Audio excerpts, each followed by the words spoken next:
Hi everyone, this is Liam with the Dreary Erie again.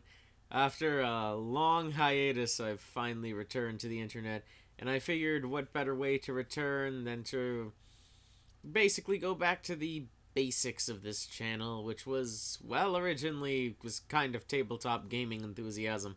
It's taken a bit of a step away from that, but regardless, I would like to get back to it. In fact, it's interesting that I use the word enthusiasm because I'm going to talk about a moment where my role playing group was quite a bit over enthusiastic. You see, long ago I proposed the idea of a D&D group, and all my nerd friends decided that they definitely wanted to do that. Many of us had brought up the idea before, but never seriously, so we formed up this group.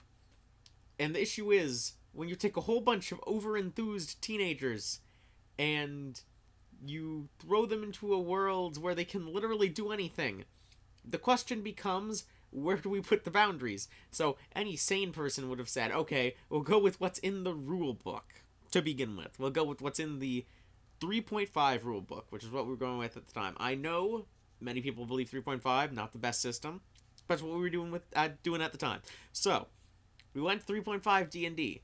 Already, our problem is okay. We're going over this, and we all had like interesting, like really hyper imaginations. So everything is stuff we were talking about, lycanthropy, and about some other stuff like dragonborns and stuff like that. Some of them introduced later, some of them really overpowered. Uh, oh god, when we talk about overpowered, there's something I could get into. But anyways, this is before we normalized our adventures. So we have one player, which is Nick, of course. Nick wants to be a Dragonborn. Nothing wrong with wanting to be a Dragonborn. Dragonborn are really cool, but they didn't exist in the base for 3.5.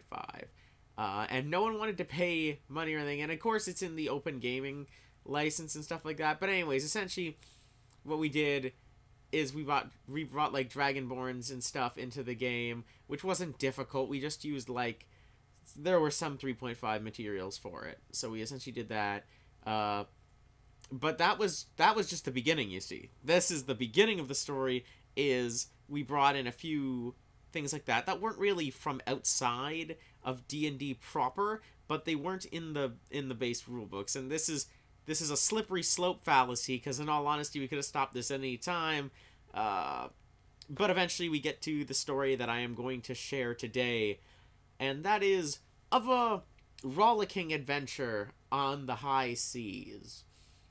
You see, we had all gotten together and were essentially on a like what you call like not really a freebooting campaign. We weren't necessarily pirates, but we were fighting pirates and things like that. So we were going across the sea, fighting all these pirates, and at this point, our group is already freaking ridiculous. And I'll admit, I did this too. We decided at this point we're getting rid of all the pretenses and we just wanted to do something completely wacky. So, our main fighter is this roided up, tattoo wielding, super powered beast of a man who has like his tattoos give him like superpowers and shit, and he can like teleport and all that. It's really fucking ridiculous. And at this point, I was playing as a Dullahan, which, if you don't know what a Dullahan is, it's an Irish fairy, kind of like a banshee, that shows up when people are going to die, and it essentially makes them die. At least that's how a lot of people see it. So I was a Dullahan, essentially the Irish headless horseman. He rides on like a decaying looking horse, and he himself holds his head in his hands. Dullahans can't talk for the most part. That was the main problem with role playing it. So, one guy is a superpowered crazy person. Another one is a headless horseman, a Dullahan. But then we come back to Nick again, and Nick has blown the walls off of the proverbial box because he is a golem. Now, what would you say? You say, okay, so is he like automaton or something? Is he like made of clay, but he's like the same height of a human? No, no. His name was Colossus. He was a stone golem. So we have this giant fucking stone golem. Oh man. So essentially, we broke into the villains' headquarters. These like guys who were like, well, we didn't break in. We were like taken prisoner. So we end up in a cell, and all of our powers seemed to really work in our favor here. My Dullahan was able to easily escape his cell because no lock can stand before a Dullahan. So essentially, he just looked rather menacingly at the lock, and it broke off the door, and the door flung itself open. He's like, okay, now we're free. And I remember we had to, because we were in a prison, we had to go free some prisoners. We wanted to go free prisoners so that we could get them to join our cause. Somehow my Dullahan was quite persuasive in his arguments of mostly grunting and yelling out the name of the person he was trying to track down, and he recruited quite a few prisoners, and recruited some prisoners and stuff like that. But the issue was that we had a stone golem with us. Now, what does that mean? Why is that an issue? Well, because there's no challenge to having a stone golem in your party, because what happens? Stone Golem stands in the way of all the attacks. Stone Golem runs through the enemies. Stone Golem can't be hurt by the enemies, because these are all like pirates and like mercenaries. None of them are like mages or anything like that.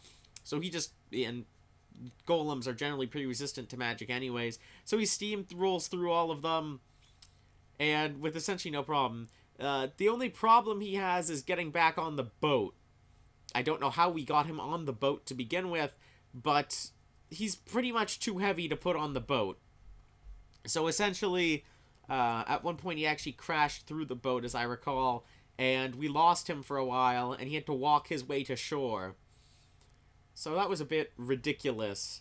It also, we didn't keep with that game for a while, because we eventually realized Headless Horsemen, roided up magic dudes, and golems actually make for a pretty shit game of D&D, because, well, everyone's incredibly overpowered and it's not fun at all. So, if anyone's thinking of doing a really unique campaign, or unique character races especially, I've already given ideas for some such things, but for goodness sakes, do not be a golem.